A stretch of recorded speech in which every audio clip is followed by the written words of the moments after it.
Amateurs de réalité virtuelle et de technologie immersive, c'est nickdetr.fr et aujourd'hui je voulais commencer cette vidéo consacrée au Quest par déjà vous dire un grand merci à tous puisqu'on vient de franchir le palier des 5000 abonnés et ça nous fait super plaisir à moi comme à toute l'équipe. Donc voilà, encore merci de nous suivre aussi nombreux et donc aujourd'hui la vidéo va être consacrée au menu du Quest puisqu'elle m'a été demandée après avoir parcouru dans les dernières vidéos les menus du Rift. Vous allez voir, on va vite faire le tour des menus du Quest puisqu'en fait, il n'y en a pas 50. Quand vous arrivez sur le Quest, vous allez déjà arriver en fait sur ce menu Home. Donc c'est ici que vous allez retrouver votre barre de lancement rapide ainsi qu'un peu de publicité, voilà, du store qui vous proposera des applis qui pourraient vous intéresser. Dans cet onglet-là, vous allez trouver aussi une petite icône ici si vous êtes en mode développeur qui vous permettra d'accéder au développeur feed et de retrouver vos propres applications si vous êtes développeur. Donc moi, il y a par exemple le Technic Laboratory qui devrait arriver prochainement sur le Quest. Je retourne sur l'onglet par défaut et je vous présente la bibliothèque. Donc ici, vous allez retrouver toutes les applications que vous avez achetées avec la possibilité, bien évidemment, de les installer. Vous pouvez également les trier grâce à cette combo box et filtrer ici sur les différents statuts des applications. Vous retrouvez sur le troisième onglet le store. Donc sur le store, vous allez retrouver tous les jeux qui sont actuellement disponibles sur l'Oculus Quest. Du moins au moment où je vous parle, puisque là je suis encore sur les applications en revue presse, mais je pense qu'on les a quasiment toutes celles qui devraient être disponibles à la sortie dans quelques heures au moment où j'enregistre cette vidéo. Quatrième onglet, c'est le navigateur qui, comme son nom l'indique, va vous permettre de naviguer sur Internet. Par exemple ici, moi la dernière page que j'ai été consultée sur une page de TR, vous pouvez ici enregistrer vos pages en favoris, ce que j'ai fait juste là, et donc accéder ensuite beaucoup plus facilement à vos favoris Internet. Dans la barre d'adresse, vous pouvez ici venir taper vos adresses Internet ou encore des recherches qui vous seront proposées sur Google. Vous retrouvez ici des barres de téléchargement et de purge d'historique. Le cinquième onglet de la navigation, c'est la galerie qui vous permettra de consulter dans votre stockage interne vos propres vidéos, par exemple, ou les vidéos que vous auriez pu positionner sur votre Quest, avec la possibilité donc ici de filtrer soit tous les médias, les photos ou encore vos albums, etc. etc.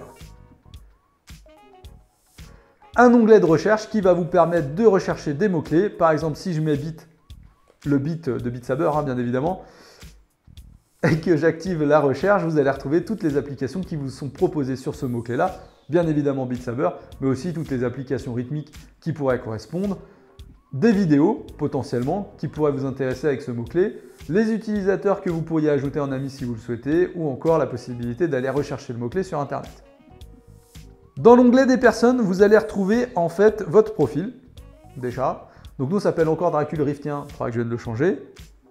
Vos amis, qui sont ici, avec la possibilité ici d'ajouter un ami, mais vous avez aussi cette option juste là, en dessous du menu, pour aller plus vite. Les groupes auxquels vous appartenez, ce qui n'est pas mon cas ici, les événements auxquels vous vous êtes inscrit ou alors tous les événements à venir sur le Quest et la possibilité de signaler un utilisateur si vous constatez qu'il abuse un peu dans certaines applications multijoueurs.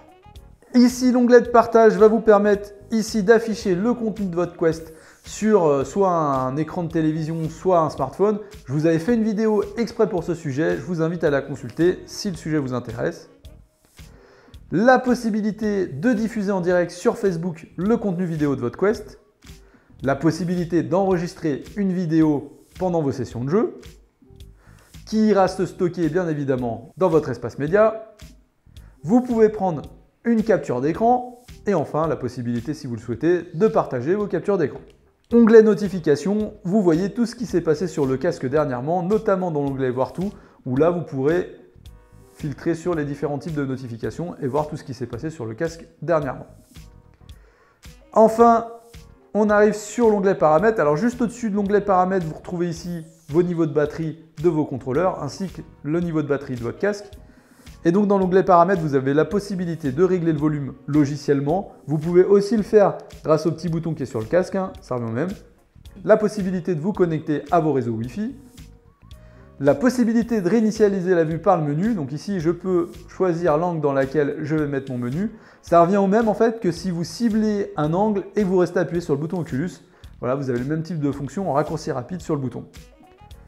Vous pouvez configurer votre Guardian. Alors, ceux qui ont suivi mes dernières vidéos, j'ai fait une vidéo exprès pour vous présenter le Guardian de l'Oculus Quest, mais très rapidement, ici, vous pouvez configurer un Guardian debout sur à peu près 1 mètre de diamètre que vous pouvez confirmer à n'importe quel endroit dans votre pièce. Et donc après, vous êtes dans une mini cage. Ou, tac, un Guardian room scale. Et donc ici, il vous suffit de confirmer le sol, tracer votre Guardian room scale et confirmer. Et vous voici dans une cage beaucoup plus grande de la forme que vous aurez tracée. Dernier onglet, l'onglet Tout voir qui vous permet ici d'activer ou non le Wi-Fi, de vous mettre en ne pas déranger et donc comme son nom l'indique d'éviter toute notification pendant que vous êtes en réalité virtuelle, gérer votre stockage et gérer le stockage utilisé par vos différentes applications avec la possibilité de trier sur les plus grosses et la langue bien évidemment si vous voulez changer de langue votre Oculus Quest.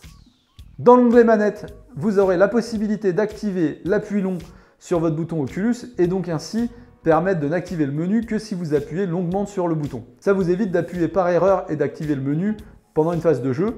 Pour éviter ça aussi, vous pouvez activer cette option que moi je préfère et qui désactive le bouton Oculus pendant que vous bougez rapidement les contrôleurs. Donc si vous êtes en train de jouer à un jeu de rythmique ou autre, pendant que vous bougez les contrôleurs, même si vous appuyez par erreur, ça n'activera pas le menu. Dans les options de marche arrêt, vous retrouvez toutes les options autour de la veille et notamment la sortie de veille automatique qui est une nouvelle fonctionnalité et qui permet en fait d'allumer votre casque dès lors qu'il détecte l'arrivée de votre casque en face de vos yeux. Vous pouvez également activer une veille automatique qui va s'activer de 15 secondes jusqu'à 15 minutes paramétrable en fonction de votre période d'inactivité. Sur le Guardian, on retrouve un raccourci vers l'ajustement du Guardian et donc la possibilité ici de changer la fréquence de suivi. Je vous avoue que passer en 50 Hz ou de 60 Hz en fonction des courants de sortie de notre région, je ne sais pas trop ce que ça fait.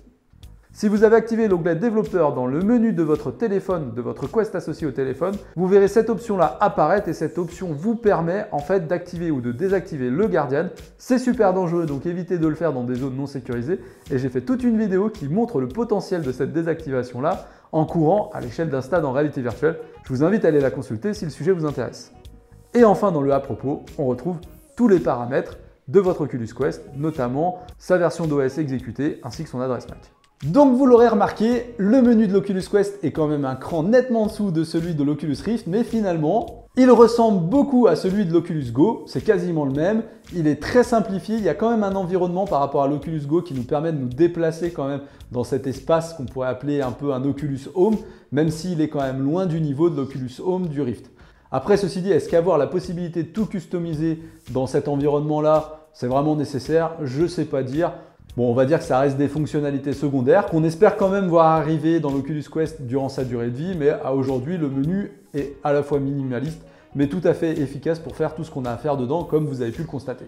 Allez, s'il y avait peut-être un manque à signaler, ça serait peut-être la possibilité de configurer un peu plus le Guardian, comme sur le Rift, de pouvoir choisir sa sensibilité au niveau des contrôleurs et au niveau du casque, et de pouvoir peut-être activer les murs ou non avec le Quest. Voilà, encore merci à tous pour les 5000 abonnés. Moi, je vous invite bien évidemment à liker la vidéo, à la partager si celle-ci vous a plu, et bien évidemment à vous abonner également à la chaîne si ce n'est pas encore fait. Et je vous dis à très bientôt pour de nouvelles aventures en réalité virtuelle. À bientôt les amis!